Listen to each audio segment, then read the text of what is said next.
তো নমস্কার বন্ধুরা, কেমন আছেন সবাই? আশা করি সবাই খুব ভালো আছেন আর আমিও খুব ভালো আছি। তো প্রতিদিনকার মতন আজকে একটি নতুন ভিডিও নিয়ে আপনাদের কাছে হাজির হয়েছি।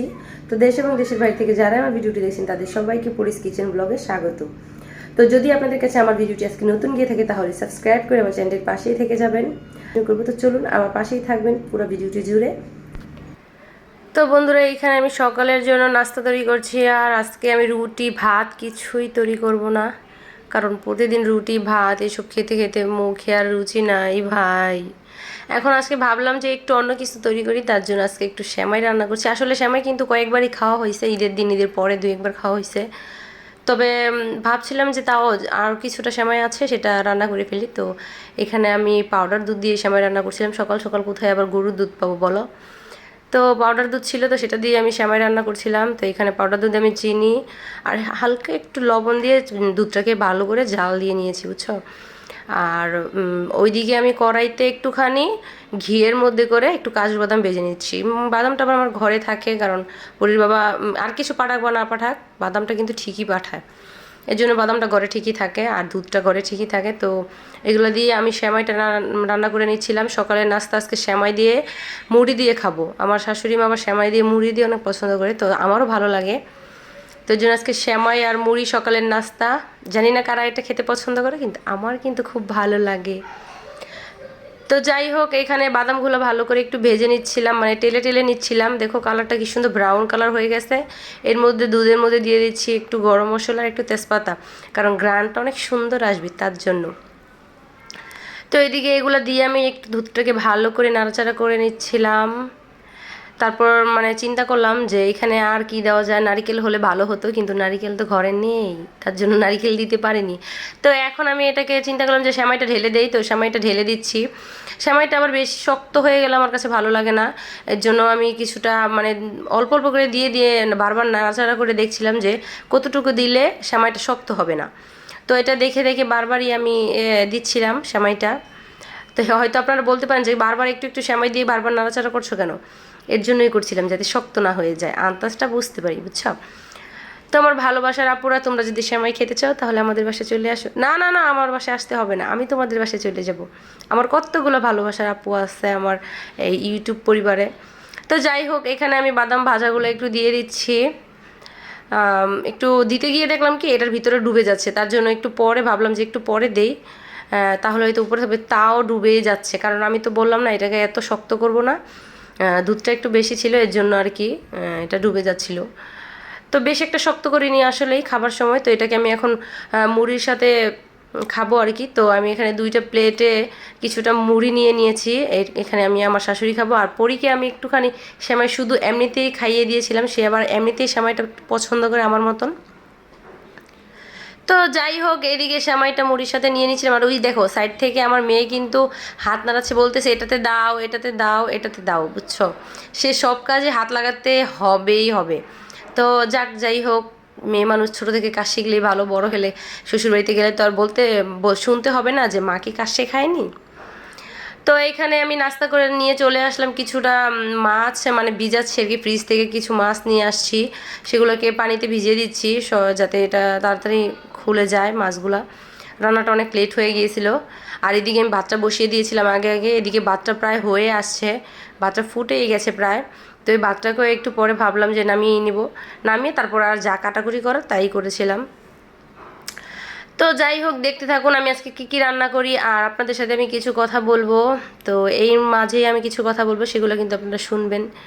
আর আমি প্রতিদিন ভিডিওতে কিছু না কিছু মানে ব্যাপার নিয়ে আপনাদের সাথে আলোচনা করি হয়তো। আমি জানি না আপনারা এটা কীরকমভাবে নেন, পছন্দ করেন কি করেন না।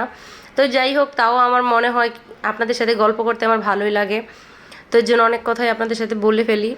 তো এখানে আমি কিন্তু ডাঁটা শাক নিয়েছি, ওই ডাঁটা শাকগুলোকে ভালো করে ধুয়ে কেটে নিয়ে এটাকে সেদ্ধ করতে বসিয়ে দিয়েছি কিছুটা লবণ দিয়ে আর একটা কাঁচামরিচ দিয়ে। ঝাল করব না, কারণ আমার মেয়ে আবার শাকের ঝাল খেতে পারবে না, তাকে একটু ভাত খাওয়াই। তো তো শাকটা ভালো করে সেদ্ধ করে নিব, কারণ এটা তো ডাঁটা শাক, ভালো করে সেদ্ধ করে নিলেই ভালো লাগবে খেতে আর কি। তো ভালো করে সেদ্ধ করার জন্য একটু টাইম লাগছিল। তো এইদিকে শাকটা ভালোভাবে সেদ্ধ হয়ে আসছে প্রায়, এটাকে এখন নামিয়ে নিব। তবে আমি একটু ভালো করে সেদ্ধ করে এটাকে জলটাকে শুকিয়ে নিচ্ছিলাম। তো যাই হোক, আমাদের সাথে বলেছিলাম যে কিছু কথা বলবো, সেই কথাগুলো বলি। তো আমাদের প্রবাসীদের বউদের কিন্তু অনেক ধরনের সমস্যা, মানে আমাদের সমস্যা না, মানুষের সমস্যা আমাদেরকে নিয়ে, বুঝছেন তো? তো কী সমস্যা সেটাই আপনাদের সাথে শেয়ার করছি। আমরা হচ্ছি প্রবাসীর বউ, তো আমরা কি করব না করব, কিভাবে চলবো না চলবো, আমাদের লাইফে কি হবে না হবে সব কিছুই অন্য মানুষরা সেটাকে বলে দিবে। মানে আমার চলা কীরকম দরকার, আমার কীরকম কথা বলা দরকার, আমার হাজব্যান্ড দেশে আসবে নাকি আসবে না সেটা তাদেরকে বলে দিতে হবে। সব কিছুই তাদেরকে মানে মাথা ঘামাতে হবে। কেন, আমাদের কি মাথা নেই? আপু আপনারাই বলেন, আমার কি মাথা নেই? আচ্ছা যাই হোক, মাথা না থাকলে নাই আমার। তো কিছু কিছু মানে পাবলিক আছে যারা কিনা ওই যে প্রবাসীদের বউদের খোঁচা মেরে কথা বলতে খুব পছন্দ করে। যেমন আমার মানে আমার শ্বশুর বাড়ির কথা বলছি না, আমার বাপের বাড়ির কথাও বলছি না, আমি কিছু মানে চেনা চেনা পরিচিত কিছু মুখ আছে যারা কিনা খোঁচা মেরে আমাকে অনেক সময় অনেক কথা বলেছে। যেমন এমনও একজন বলেছে যে স্বামীর টাকা, এত টাকা দিয়ে কি করবি, স্বামীর টাকা নিয়ে কি ঘুমিয়ে থাকবি না শুয়ে থাকবি, স্বামীকে দেশে আসতে বলবি না? তো আমার স্বামীকে তো আমি দেশে আসতে বলবো না, কারণ আমার টাকার দরকার, এর জন্য আমার স্বামীকে আমি বিদেশ পাঠিয়েছি, বুঝতে পারছো? আসলে মানুষ কি ভাবে যে আমরা হয়তো বিদেশ টাকার জন্যই পাঠাই, মানুষের প্রতি কোনো মায়া নেই। আসলে আমার থেকে কি আপনার মায়াটা অনেক বেশি আমার হাজব্যান্ডের জন্য, বলেন? বা আমার হাজব্যান্ডের মানে আমাদের জন্য যতটুকু ভালোবাসা, মায়া, মমতা, আপনার কি আমার হাজব্যান্ডের থেকেও বেশি আপনার ভালোবাসা? আমি একটা কথা বলি, প্রত্যেকটা প্রবাসী অনেক কষ্ট করে বিদেশ গিয়ে, প্রত্যেকটা প্রবাসীর মানে ফ্যামিলি অনেক কষ্ট করে দেশে থেকে, তারা চায় অল্প সময়ের মধ্যে কিছুটা সচ্ছলতা ফিরে আসুক, তারপর হয়তো দুইজন বা ফ্যামিলির সবাই মিলে একসাথে মানে ভালোভাবে দিনটা কাটাতে পারি। সবাই একটা ভালো দিনের আশায় প্রবাস যায়, আর সচ্ছলতার জন্যই সবাই বিদেশ যায়। যারা আগে থেকে সচ্ছল তারা তো সচ্ছলই, আর যারা কিনা সচ্ছলতার আশায় যায় তারা তো সচ্ছল হতে হবে, তাই না? তো বিদেশ কিন্তু সারা বছর করবে না, তাই না? কিছু বছর করবে হয়তো, তারপর একেবারেই চলে আসবে। সবাই তো আর সবসময়ই বিদেশ করবে সেই চিন্তাধারা নিয়ে বিদেশ যাচ্ছে না, ভাবছে হয়তো কিছু বছর বিদেশ করি, তারপর হাতে কিছু টাকা পয়সা হলে দেশে চলে আসবে একেবারে।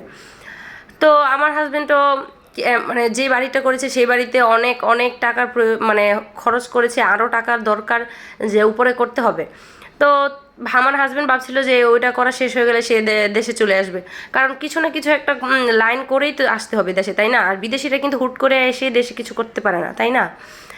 তো তার জন্য আমার হাজব্যান্ড ভাবছিল যে কিছু করে তারপরে আসবে। তার মানে যে তা না যে সে দেশে মাঝে মধ্যে আসবে না, একেবারেই আসতেছে না ওইটা কিন্তু না, সে আসছে বা আমিও গেছি তার কাছে। তো এর মধ্যে কিন্তু আমাদের দেখা হয়েছে। তারপরেও কিছু কিছু পাবলিক আছে যে 1 বছর হয়ে গেলেই বলবে, কী রে তোর হাজব্যান্ড আসছে না এখনও, টাকা নিয়ে কি করবি, এত টাকা দিয়ে কি করবি, এই সেই কত কথা। একটা কথা বলবো, হ্যাঁ টাকার দরকার আছে তাই বিদেশ হাজব্যান্ডকে ফেলে রেখেছি। তোমার যেহেতু এতই মায়, তাহলে তুমি আমাকে কিছু টাকা দাও, আমার হাজব্যান্ডকে দেশে নিয়ে চলে আসবো, ঠিক আছে? মানুষ এরকমভাবে মনে কথা মানে এরকমভাবে আঘাত দিয়ে কথা বলে, মনে হয় আমার হাজব্যান্ডের জন্য আমার কোনো মায়া নেই, বা আমার হাজব্যান্ডের আমার ফ্যামিলির জন্য আমাদের জন্য কোনো মায়া নেই। প্রত্যেকটা মানুষেরই মায়া আছে, তবে সেই মায়া নিয়ে তো সবসময় পড়ে থাকলে চলবে না, পেটও তো চালাতে হবে, তাই না? তো যাই হোক, তাদের কথাগুলোই আপনাদের সাথে বলছিলাম। তো হয়তো আমার কথাগুলো একটু আজকে তিতে তিতে লাগতে পারে, কিন্তু আপনারা তো আমার প্রিয় বন্ধু, ভাই বোন, আপনারা আমার কথাটা নিশ্চয়ই বুঝবেন। কিন্তু যাদের উদ্দেশ্যে এই কথাগুলো বলছি তাদের চোখে যদি আমার এই ভিডিওটা পড়ে তারাও বুঝবে কেন বলেছি। তো যাই হোক, কথাগুলো হয়তো ভালো লাগতে পারে, খারাপ লাগতে পারে, সবাই একটু আমাকে কমেন্টের মাধ্যমে জানাবেন যে আমার কথাগুলো কেমন হয়েছে। আর আজকের ভিডিওটা যদি আপনাদের কাছে ভালো লেগে থাকে তাহলে আমাকে একটা লাইক কমেন্ট করে যাবেন। আর যারা নতুন দেখছেন আমার এই ভিডিওটি, তাদের কাছে আমার একটাই রিকোয়েস্ট, আমার এই ভিডিওটি একটা সাবস্ক্রাইব করে আমার চ্যানেলটির পাশেই থেকে আমাকে একটা লাইক কমেন্ট করে আমার চ্যানেলটির পাশে থেকে যাবেন। তো বন্ধুরা নমস্কার, এই পর্যন্ত আমার ভিডিওটি, সবাই ভালো থাকবেন।